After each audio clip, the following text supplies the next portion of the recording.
Pope Francis has appeared at the Vatican's St. Peter's Square to wish Happy Easter to thousands of worshippers. The Pope, 88, came out in a wheelchair and waved from the balcony of St. Peter's Basilica to cheering crowds below, saying, "Dear brothers and sisters, Happy Easter." His traditional Easter address was delivered by a clergy member. After the blessing, the Pope was driven around the square.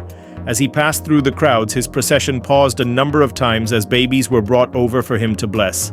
His appearance on Easter Sunday had been highly anticipated. Last month, he was discharged from hospital after 5 weeks of treatment for an infection that led to double pneumonia.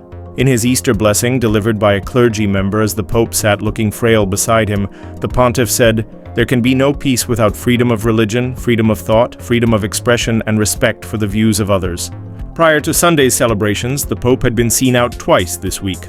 Tens of thousands of Catholics had gathered in Rome for Easter Mass during this special Jubilee year, which takes place every 25 years and sees millions of pilgrims descend on the city.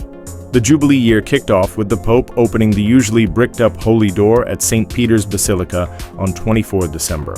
For the first time since becoming Pope in 2013, he had missed the majority of Holy Week events, including Saturday's Easter Vigil at St. Peter's Basilica, where he delegated his duties to cardinals. But during a brief appearance inside the Basilica on that day, he prayed and gave sweets to children.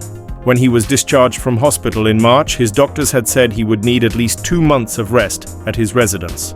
The pontiff had presented 2 very critical episodes where his life was in danger while in hospital, according to one of the doctors who took care of him. Dr. Sergio Alfieri added that the Pope was never intubated and always remained alert and oriented in hospital. Pope Francis, who is from Argentina, has suffered a number of health issues throughout his life, including having part of one of his lungs removed at age 21, making him more prone to infections. Also on Sunday morning, U.S. Vice President J.D. Vance, a Roman Catholic who converted as an adult, had a brief private meeting with the Pope. Vance arrived in Rome on Friday and on Saturday met with the Vatican's Secretary of State and Secretary for Relations with States and International Organization.